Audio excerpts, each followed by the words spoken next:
Sana hindi na lang ako naging ina mo. Sana hindi rin kita naging anak. Ngayon, kung iniisip mong hindi mo ko pinili bilang ina mo, sana maisip mo rin na hindi ito ang buhay na pinili ko para sa inyo mga anak ko. Kung iniisip mo na sana binalik kita sa tiyan ko, sana maisip mo rin na ilang beses kong ginusto na hindi na kayo pinanganak. Para hindi nyo maranasan ang hirap dito sa mundo.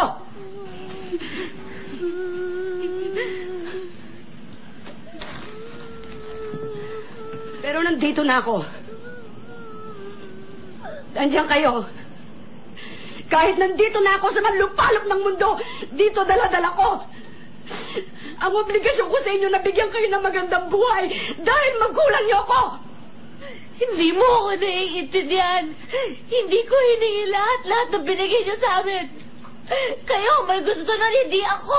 Dahil mahal ko kayo. Mahal ko kayo.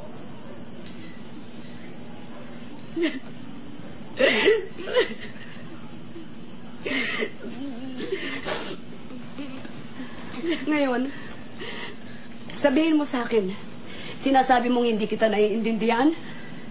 Bakit, Carla? Ako ba inintindi mo kahit minsan? Hindi.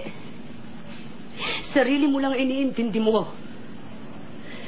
Sana kahit minsan, binigyan mo na halaga lahat ng paghihirap ko sa inyo, lahat ng sakripisyo ko sa inyo.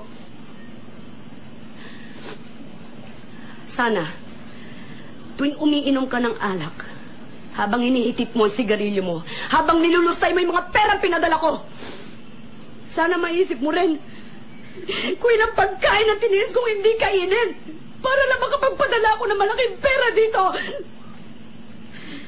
Sana, habang nakahiga ka dyan sa kutsyon mo, natutulog, maisip mo rin kung ilang taong kong tiniis ang matulog mag-isa habang nangungulila ako sa yakap ng mga mahal ko. Sana maisip mo kahit konti kung gaano kasakit sa akin na mag-alaga ng mga batang hindi ko kaano-ano. Samantalang kayo mga anak ko, hindi ko man lang kayo maalagaan. Alam mo ba kung gaano kasakit yun sa isang ina? Alam mo ba kung gaano kasakit yun?